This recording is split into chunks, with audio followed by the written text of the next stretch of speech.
So my wife and I were talking about the 6.5 feet of snow they got in Buffalo, New York there, and watching the Buffalo football game and listening to some of the players there.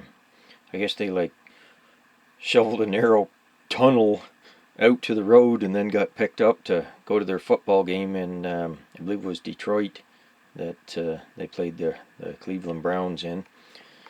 So we got talking about, geez, how do you go about shoveling your way or getting out of 6.5 feet of snow?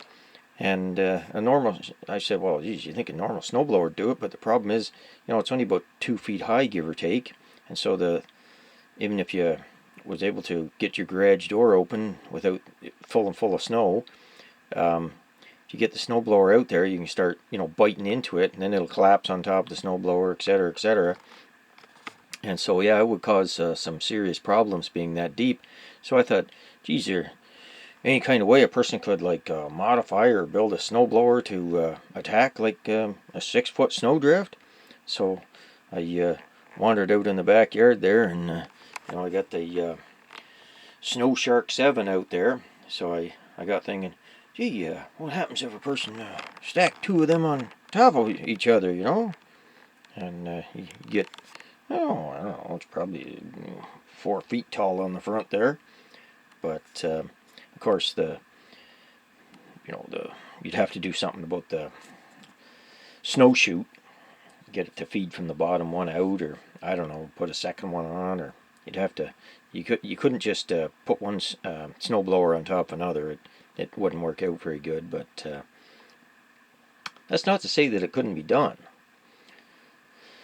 So I'm sure if a person wanted to, you could devise some type of device that would gnaw into 6 or 6.5 feet of snow. I know I had a 7-foot drift one time, and I think I took it out with my snowblower by going at it a little bit at a time. But yeah, fire the dual Snow Shark up there with put a Briggs V809 engine on it there. That'd give you enough power, and I'm pretty sure it would conquer the 6 feet of snow. I don't know where you blow it to, but and one thing's for sure, you wouldn't want to you'd want to try to make sure what was in front of it, because you got that thing coming at you. Sharks are pretty hungry, so they'd take a bite out of anything in their path. But it would be an interesting concept. It probably wouldn't get used very often, but if you needed it, I guess the last time was 2014. They had a big dump like this in Buffalo. So it might get a lot of rest in between big storms, but at least you'd have it when you needed it, type thing. So anyway, so that's the dual Snow Shark, so it can conquer Snowmageddon. Everybody take care and have a good one.